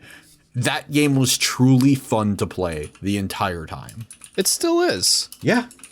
Yeah, it still is. Like, it's one of the things that Miyamoto did so fucking right when he was making the first 3D Mario game. And he was like, you have to be able to have fun in this game without even going into the castle. Yeah, and he made it so that Mario is fun to play, even if you're just jumping through the trees and stuff. I love it. Yeah, I love it too. I have nothing but good memories of that fucking game. Same. I want it. I have it on the DS, but I want it with a real actual analog stick on the go. Yep. Same. But yeah, but it would have been nice if they remastered it. Just saying. Yeah, I totally agree. It would have been nice if they remastered it. I've never played through Sunshine, so I'm stoked about that. Same thing with Galaxy. So, like, for me, it's a great fucking deal. Like, 3 games, $60, easy purchase. Yeah. Easy as dude, Sunshine alone. Like, I love Sunshine, and Galaxy is also really fucking good. Yeah, I've been wanting to play Sunshine for years. It's just like I don't remember what happened to my GameCube, and like I don't really want to emulate it, and whatever. This is gonna make it so easy for me. I'm interested to see what you think of Sunshine because it is divisive. A lot of people don't like it, but I did. So I haven't played a single 3D Mario game that I haven't liked, so I'm hoping that I'm gonna really like it. But we'll see. We'll see. I'll get to it after I get through the Yakuza games and maybe Persona 5. Oh, dude, Persona 5, I'm just letting you know, is 120 hours, and there is no way around that. Yep. You cannot play it faster. I mean, you probably could, but not on a first go. Yep. It is like you are locked in at 120 hours to beat that game, period. Yeah, like that's a long time. But you know what? I got the time right now. You know, it's not like I'm going out. I'm not going out to the bars and hooking up with the girls or whatever. I have a girlfriend, but I'm not going fucking anywhere, dude. I work and then I go to my TV and I'm like, all right, I guess I'm going to play something, or I guess I'm going to watch something. It is a good time to play Persona 5. Yeah, exactly. Like now is the time, you know? And Royale is out, so it's like you got the best version of it and everything. So that's the same game, just like with added content or something? Yeah. Okay. It's like a much better version of the game. So Tyler, yeah, we have questions and comments for the Bonsai PopCast.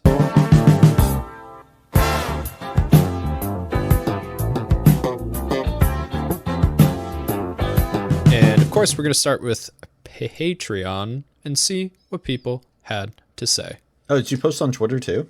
I did post on Twitter too. All right. Radio Spirit wants to know the worst anime ED, which is the ending song. I'm going to go with Angel from Dragon Ball Z Buu Saga. That one fucking sucks. Angel. Fuck, I have to think of one. This is hard because I don't typically listen to the EDs. That's fair. Yeah.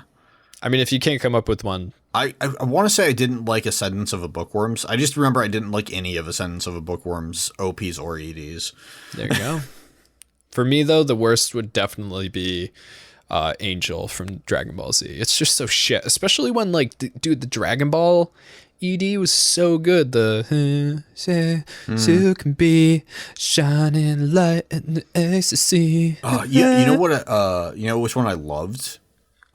Carol and Tuesday. All the EDs for that were just phenomenal.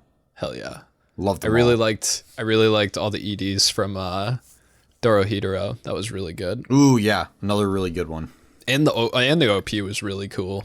Okay, so the best and worst EDs of all time are Extra Olympia Kyclos. It's both.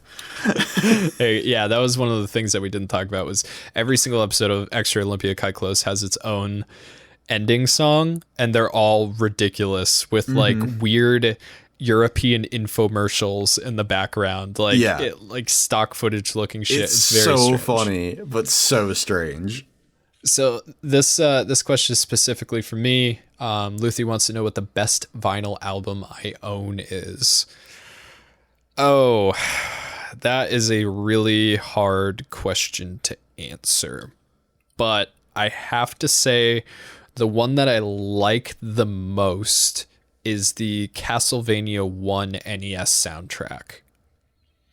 It's a 7-inch. But it's blood red and a little see-through, and it's, I mean, dude, video game music on vinyl, especially like chiptunes from the NES, just sounds so fucking cool. And it's Castlevania. The album artwork is awesome. I put it on Instagram, so if you want to check it out, it's on Instagram right now. I love that one. If I had to pick another one, like a full-size vinyl, I really like my Rotsukadoji soundtrack. It's really cool looking. But I would probably have to go with my Michael Jackson Bad 25th anniversary album because it's bad, which is an amazing album anyway. It's 180 gram. And then it has 2 extra LPs that are full length with never before released songs from Michael Jackson, and also some of the songs from Bad and Thriller in Spanish and French, which are really interesting, sung by Michael Jackson. So yeah, I really like that one. But again, it's hard to say. Like, I got Billy Joel 52nd Street. That's a really good album. The Postal Service one, all my Daft Punk albums. Like, it's really hard to say. But yeah, that Castlevania one is fucking sick, dude. It's so good. Why is the Legend of Overfiend vinyl the best vinyl I own? Because it's fucking, it's a hentai soundtrack. That's why it's the best. Mountain Song. Oh, and that was from Cynical. The last question there. Mountain Song wants to know, are we planning to cover more characters from My Hero Academia like we did in Endeavor? Kind of want to see you cover Best Girl Froppy. Froppy, dude. Really? Oh, they call her Froppy in Japanese. Japanese, yeah. They definitely call her Froppy in English. That's funny because I've watched it in both. It's Froppy. I don't remember that. Froppy. Whatever. Doesn't matter. But are we planning on doing more? Probably not. Yeah. I don't see that happening. Especially, like, Endeavor was a special case where, like, there was, like, a lot to say about him over the course of 2 episodes. Yeah. I just don't really see that happening with somebody like Froppy Frop. I mean, if I was going to cover something, I would like to cover Froppy, but I just don't think we're going to do My Hero Academia again unless it's really, like, unless something really fucking dope happens and we feel like we have to. Because, our audience doesn't really, like, our audience as a whole doesn't really vibe with, like, new super modern shonen like that. Mm-hmm. Though Dr. Stone did well. I don't know. It's hard to say. In the past, from what we've seen, My Hero Academia hasn't worked out very well for us. Yeah. So I just think, like, if we would have to do it basically the week after it happened, which we tend to not like to do in general because we're really not gen tracers. Yeah. And like, there's so much My Hero content out there. Like, I mean, have you looked at Getting the Robot? Like, they'll cover it for you, you know? Yeah, it's true. Yeah. But I'm very flattered that you want to see us do a Mountain Song. Thank you for the question. Hello, Alex Hart says, how do you guys feel about the cool new manhwa adaptations bringing Korean goodness to the anime realm? I don't know anything about that. I'm really sorry. But they also want to know what our favorite breakfast cereal is. What's your favorite breakfast cereal? Manhwa? Because that might help. Manhwa? MANHWA. Oh, so we're talking about stuff like Tower of God. Oh. Yeah. Oh, I love that. And I think God of High School too. I could be wrong about that, but it's like the new, like, Crunchyroll original stuff that they've been doing with the Korean comics. Yeah, I'm all about it. Yeah, me too. Fucking more. Give me more. That's fine. You know? Any content is, as long as it's good, we're willing to take a look at, you know? Yeah. Absolutely. And the ones that they've been putting out have been really good, so I love it. Yeah. What's your favorite breakfast cereal, Ty? I don't eat breakfast cereal, man. You don't have a favorite, though? Fuck. I mean, I guess if I had to pick one, maybe like Cinnamon Toast Crunch. Okay. I'm going to be on it. You like cinnamon? Yeah, I'm a big fan. I'm going to be honest. My favorite breakfast cereal would probably be Honey Bunches of Oats with almonds. You're gross. If I was That's to pick... a gross answer. If I was to... Dude, Honey Bunches of Oats are fucking amazing. If I had to pick like a kid's cereal, it would probably be Fruity Pebbles. I love Fruity Pebbles. There's a lot of good kid cereals. I once had a friend who, I think we were eating Rice Krispie treats, but he poured Sprite in instead of milk. Yikes. And it was disgusting. Oh, I bet. Yeah, it was real gross. I tried whiskey and cornflakes one time. Not good. That sounds awful. It's not good. Torin2Sequel says, how much wood could a woodchuck chuck if a woodchuck was an anime protagonist? And the answer is obviously all the wood. Yeah. Well, I mean, there would be a never-ending supply, but you would get a montage of him getting to the end anyway. And it would get harder as he went. Like His you would teeth find like you would find like this like mithril wood, you know, that's like so hard, but he would have to find like the mithril master and train under them. Yeah. Yeah. Get the orichalcum teeth. Yeah. Eklo says anime suggestions for people who lapsed watching anime. I gotta sneeze. Fuck. It didn't come. It like almost came. Oh my god. Freezing. Yeah. Okay. For people who lapsed watching anime, fucking watch City Hunter. You'll like that. Sure. If you're looking for an old anime, if you're looking for a mid Silver Age anime, I would say probably what's that one that we've been talking about covering Mushishi? on Netflix? Oh. That's the spoopy, the ghost, the death with the kids. Soul Eater. Soul Eater's a fun one. Soul Eater. Yeah. Soul Eater's a good one. Yeah, that's got a lot of style. And if you're looking for something new, I would say ReZero, dude. Yeah. ReZero. Check out ReZero Dr. is definitely Stone. the way to go. Easy stuff to get into. Yeah. Toxic says, do you think anime is taking less risks compared to the 90s in terms of what kind of stories it tries to tell? Absolutely. I think, personally, a lot of anime has become very homogenous. Yeah, it's the same thing with like almost any creative sphere, where when it's really first starting out and getting its boom, there's like this Wild West aspect to it that it's like anything goes and you get the most creative stuff then. And then it sort of gets commercialized and you get it dumbed down to this sort of general soup that sometimes you get one really good one that comes out of it, but there's not much you can do about it otherwise. Yeah, it's the pink slime, you know?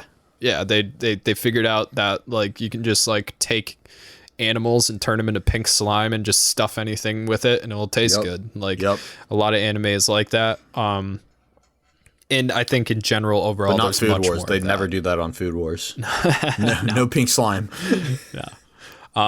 But yeah, and it's unfortunate because there are some good anime that come out lately, and they're really fantastic. But again, it's like when you think of something like Dorohedoro, which is absolutely unique and interesting. I mean, that started in the 90s, so yeah, and it didn't get the audience, you know. Yeah, it's true. We'll see. I haven't really looked into any of the actual like scores or things on that, but we'll see. We'll see. I still feel like we probably won't get a season 2 on that, which is depressing, but yeah, it really is. Demi wants to know, which anime or hentai would you want Bonsai Pop to be in like a parody? Domestic Girlfriend, but Mike and I are the girls. Which anime or hentai would I want Bonsai Pop to be in like a parody? I would love to be in a very serious samurai anime as the comic relief, as like the Jane Silent Bob of this serious samurai anime. I would love that. I would love to be the Jane Silent Bob in any anime, you know, like archetype, you know, just the two fucking morons. No, I hear you. Out. What exotic drink do I most want to try? I feel like that's for me more than you, because Go for it. we were talking about drinks in general in the general chat a couple of days ago, and I have a huge drink obsession. I like trying all types of drinks, alcoholic or not, whatever. It's just if I haven't tried it, I want to. And Japan has a fuckload of drinks, you know? Like we talked about on one of the other podcasts that I tried that Nest Swallow drink, you know? Which Gross. was weird. It was so fucking weird. Bird spit. Yeah, fucking bird spit. But yeah, so basically literally anything that I haven't tried, I want to try. The weirder the better. Is there one in particular though? I don't have like a list, you know? I don't have like a top most wanted drinks. Okay, well I just throw one out for the audience. Fuck, I don't anything that I can't read the label of. Oh my god. You're What? so bad about being vague. Just give I don't one have drink. one. I don't Drink you have haven't one. tried. I don't know any. I've tried them all the ones that I know I've tried. I would like to try the Pepsi Sakura. I think that would be really good. Ooh, that's a really good one.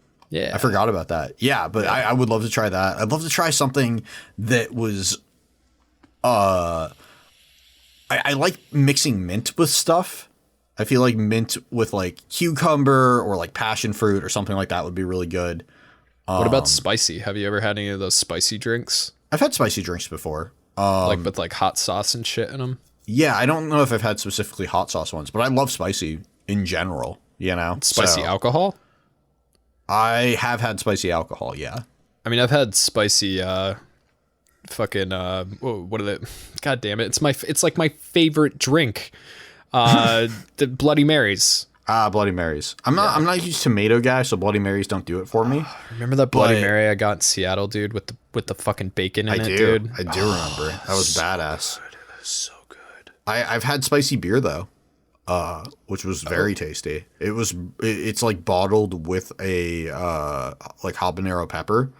Okay. And is that the Sculpin, the habanero Sculpin? No, from, although I've had that Ballast too. Point? Oh, okay. I think this one's called Bear Cave or Cave Bear, something like that. But like every single bottle literally has a pepper in it. Oh. Yeah. Ooh. Ow. Heartburn. Yeah. So it's actual spicy. Yikes. I know that The Walking Dead had their own beer for a while that had actual goat brains in it. Whoa, that's and it was red. Fucking crazy.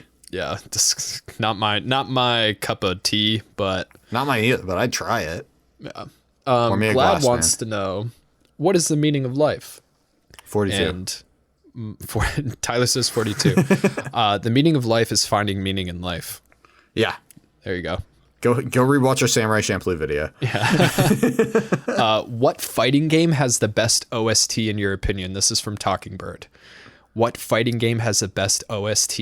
Oh, fuck, dude. Oh, man. Oh, God. I was going to say, that's your thing. I don't really play fighting games, so. Marvel vs. Capcom 2, I would say, has a fucking nasty OST. Like, that one is so good. If I could get that on vinyl, I'd fucking take a picture of my wiener and put it on Twitter. Like, I would love that. Yeah, Marvel vs. Capcom 2 is really good. Street Fighter 3 Third Strike has a fantastic soundtrack. Pretty much anything Capcom is killer. Like, as far as I'm concerned, like Tekken and Dead or Alive, like a lot of that is like very like metal-y, like kind of industrial. I'm not super into that. Mm-hmm. King of Fighters 98 though. Yeah, it's not like a fighting game. Well, it's a beat 'em up, but my favorite game, God Hand, has a seriously amazing soundtrack. Oh yeah, well that's another Capcom, right? It was made by Studio Clover. Oh, okay. But I think Capcom produced it. There you go. Yeah, like, I mean, Capcom just has such good music. Darkstalkers music is really good, but not all of it is consistent. Like, Darkstalkers music is something that I really like within the game, but when I'm thinking about it outside of the game, I would rather any day listen to, Marvel vs. Capcom 2. Seriously, the soundtrack of that fucking game is amazing. Trying to think of other fighting games. Like if you count Super Smash Brothers, it's pretty hard to get better than the Super Smash Brothers Ultimate soundtrack. Like that, that's like it's unfair to count that. So I'm not because counting it has that. it from so many different series. Like, yeah. Yeah. I would say Marvel vs. Capcom 2. The first one is really good too. Marvel vs. Capcom 1 has an awesome baller ass soundtrack too. Shinji wants to know if you've checked your dick lips, Tyler. Yeah, totally. Check them this morning, dude. Yeah, I check them every morning to make sure that they're good. You know. Give Tiny a Kitten. Tiny Kitten wants to know what scent of air freshener is in your bathroom. I don't think I have an air freshener in my bathroom. Upstairs, I have glazed donut, and downstairs, I have citrus. It's an interesting dichotomy there. Yeah, I really like the smell of glazed donut. Apparently. Okay, Saito wants to know, hungry. what's one anime that just left both of you saying, holy shit, wow, I need a minute, that was crazy? Whether it was sad, happy, emotional, stupid, or anything else. Berserk definitely did that. Oh, yeah. Like, watching, like, the last movie of the Golden Age. At the end of that, you're just like, what the fuck? Like, yeah, Berserk was definitely is a really good one for that. The end of Evangelion was pretty wacky. Like the last episode, I was like, whoa. That one was insane. Berserk is a really good one. Berserk definitely had me like, wow. Well, Berserk goes for that shock factor at the end, which is why it came to be first and foremost, you know.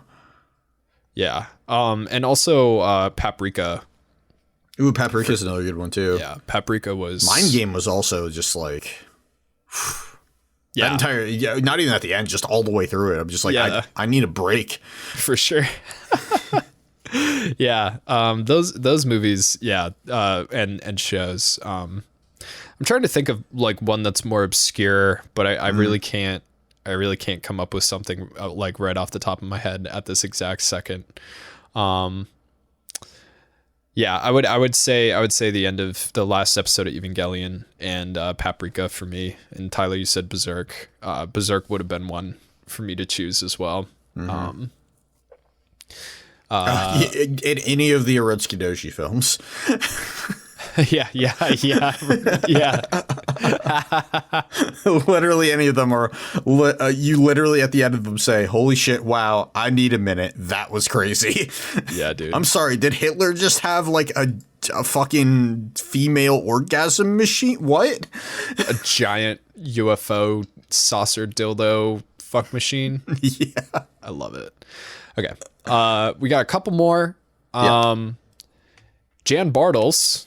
Hello, Jan Bartles asks, what do we think is the most overrated anime and what is the most underrated anime? Most overrated anime. I would say the most overrated anime is My Hero Academia. That's pretty overrated. It's good. My Hero Academia is good. It is not... It's not this fucking mind-bending, you know what, actually, fuck.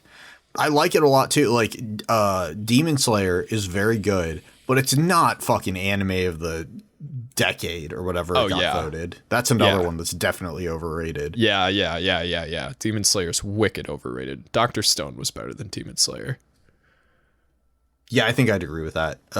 Demon Slayer was had some amazing fight scenes and some amazing choreography, and the 3D motion was used like to perfection. But the story's not anything special, you know? I think it's special, but I just don't think it's like, it's just not, it couldn't even be close to the anime of the decade. You know what I mean? Yeah, I know exactly what you mean. Like, it's not hitting on the emotional level that it would need to hit to be that. It's not there. Yeah. Most underrated anime. Oh, dude, easy. Dragon Maid. Dragon Maid? Easily the most underrated anime. I would say Ikitosen. Ikitosen is like, not enough people talk about Ikitosen, and that fucking anime is so good. I love Ikitosen. I think Carol and Tuesday was pretty underrated too. I think a lot of people passed on it just because it was on Netflix. I don't know. I mean, well, that's the thing, is that as far as it being rated, like, it was rated very high, but not. Fair. I don't think many people watched it. Yeah. I guess that's a different thing, huh? Yeah. Like, people, like, you know, people look at Ikitosen, they're like, oh, that's trash, but it's awesome. Watch Ikitosen. That show will, that's definitely a show that made me be like, what? Like, more than a couple times, just because of the audacity of it. Thank you, Jan Bartles. That was a good question. I'm surprised at how good of a question it was, considering it's Jan Bartles. I'm surprised it wasn't like, how much do your balls weigh or something like that. So Zemek, or at Zemek Online, says, I love you. That's the question. Well, thank you. We love you too. It's a great question. Luca Zanella says, saddest death and favorite moment in Fist of the North Star. Well, I don't want to get into deaths because I don't want to spoil it for anybody who hasn't seen it. Favorite moment in Fist of the North Star? Ooh. I really like in the Fist of the North Star movie when Kenshiro blows the fuck up out of that fat guy. That was fucking yeah, dope, that's dude. a really good part. It's so good. Where it just like he fucking like solar eclipses after he falls over. Yeah. I mean, that's the thing is like I just love Fist of the North Star, and any time that Kenshiro's kicking ass, I fucking love it. Like that's what I watch that show for, is to watch Kenshiro beat the fuck out of people and then they explode. And it's you know what's overrated? Also, sorry, this just came to me too. Okay. This is gonna piss people off. Hunter x Hunter is overrated. Overrated? Yeah. It's good, but it's not like the best of all time. See, I feel like Hunter x Hunter gets personally, I feel like it gets the right amount of love, like, because it's one of those anime that created a universe that is exceptionally fun to learn things about. You know what I mean? It's as it stands right now. Yeah, I can see how it could be overrated, but if it ever gets finished or ever really gets continued, it would be amazing. Like that I can anime, see that, but like as it is right now, I'm like, yeah, it's good. I really like Hunter x Hunter, but I don't think like it's not like my top anime of all time. You know, like I'm not, and it never will be unless a lot of new content comes out that I really like. Yeah, I mean, I personally, I found Hunter x Hunter to be pretty exceptional. Though it's not consistent. You know what I mean? Like there are definitely down parts in Hunter x Hunter. Yeah. But last question. Okay. John Bentham says, I understand that media will be censored from time to time, but do you feel that it should ever be okay for a company or person with power to take away the ability for others to intake a certain kind of media? For example, the whole debacle with the Interspecies Reviewers anime. That's a big question. Loaded question, yeah. Okay, so when it comes to something like Interspecies Reviewers, I think that's ridiculous. You know, like I think that Interspecies Reviewers is so obviously a comedy, and it is so obviously over the top, and it's meant to be insulting. It's satirical. You know what I mean? It's like if you were too sensitive, you could see it as being just like this horrible misogynistic pig anime, which it is, but that's the joke. You know what I mean? Like that's the fucking joke. It's even like said in the anime. You know what I mean? Like the women in the anime are like, fuck these guys. Like these guys are assholes. You know what I mean? Really, right? I mean, I only watched the first episode. Oh, okay. Well, anyway, yeah, it's like that show is satirical. It's definitely very graphic, but I don't think that it was right for Funimation to take it down, especially considering all the other shit that they have on their platform, like Ikitosen, which has some really fucked up parts in it.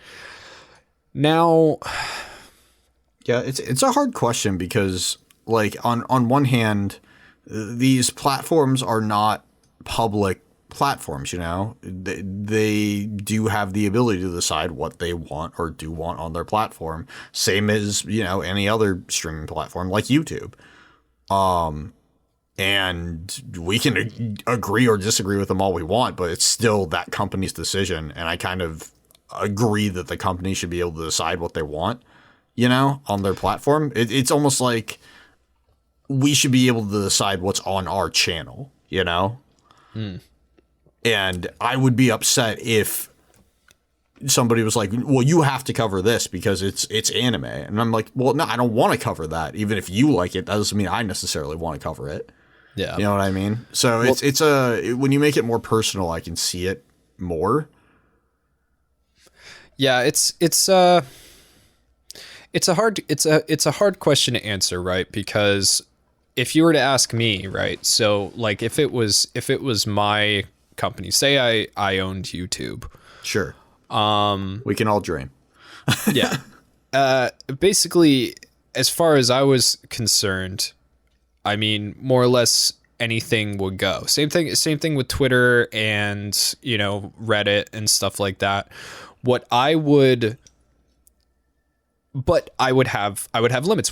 For instance, we have a Discord, right? So we are very loose with our Discord. It is a 18 plus Discord. So, the agreement is that we're all adults. We don't allow pornography in the Discord. If pornography was posted, it would be taken down, and a warning would be given. But there are limits and lines that we won't cross. No hate speech. You know what I mean? Like, I don't want to hear anything bad about anybody of any culture, any religion, or anything that, has to do like that. Like, it's okay to... Again, you have to have a kind of social contract, right? It's okay to make fun of Christians, or like, give Tyler a little ribbon because he's Jewish, or, whatever the fuck. I do that right? to myself all the time. Yeah, exactly. Like it's okay to playfully tease, in my opinion, right? Because I think that comedy exists to kind of poke at people's soft spots. You know what I mean? Like, they're like, stereotypes exist because they exist. It's a thing that actually happens. You know what I mean? Like, I'm a white guy. I came from a family that doesn't fucking season their food. Like. Yeah, the Discord was talking about something involving lawyers yesterday, and I was like, "Somebody need a lawyer? I know a few." Yeah, exactly. Like, yeah, and like, which I do, by the way. If I was in that fucking in that chat, I probably would have added Tyler and been like, Tyler, I bet you know some fucking lawyer. You know what I mean? Like, but again, it's like, I'm not saying like, fuck you, Tyler, you icky Jew. Like, I'm like, haha, this is this is a mild Jewish stereotype. Like, that's funny, right, bud? And you'd be like, I also think it's different because like we know each other, and we know the people in our Discord, so it's it's a different line with people that are random on the internet too, I think. Sure. But it's like, even people, that we don't know personally on a face-to-face basis, like Polly. I make fun of Polly for being German. That's fair. And how Germans have a crazy infatuation with poo. And, and like, but it's all with like love and care. And, but if somebody came in screaming MAGA at me, like I would have to think about that, right? Because you have to take your own personal conscience into things like that. And I don't really think that I would want people turning my Discord into that. So when YouTube, for instance, does things where they try to block speech about this or that, it's hard to necessarily condemn them for doing it, but at the same time, it's like they take it far. Like, I don't know. Do you understand what I'm saying though? It's like, yeah. It's like poopy potty sex humor, I think, is fine. I don't think it's hurting anybody. But basically, as long as you're not trying to hurt people, I think that things shouldn't be censored, And I really, and that's really what it comes down to.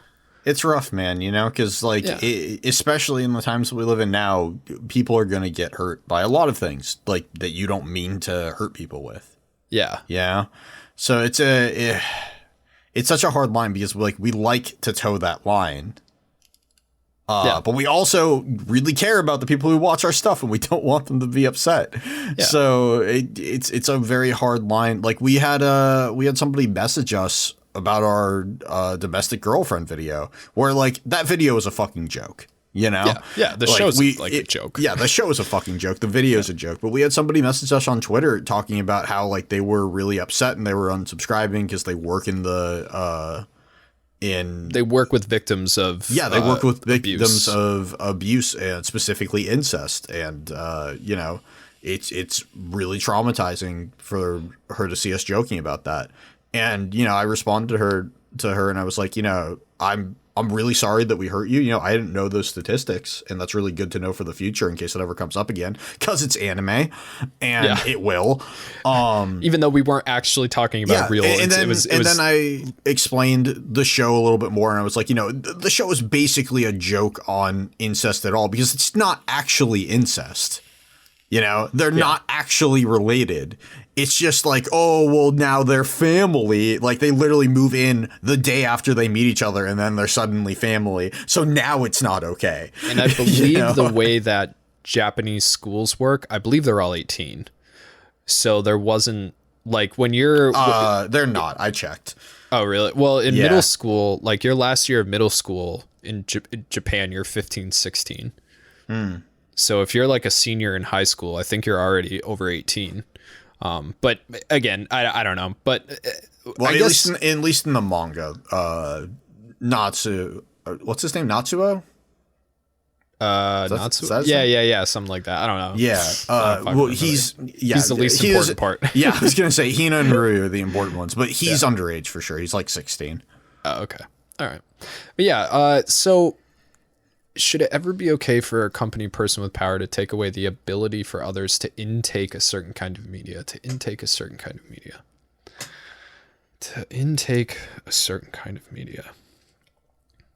Like, I think the answer is not everything should be allowed on every site.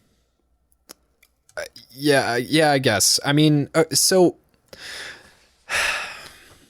John, the problem is that people are really fucking stupid. I'm just going to put that out there. That's a fact. People are dumb and easily manipulated, right?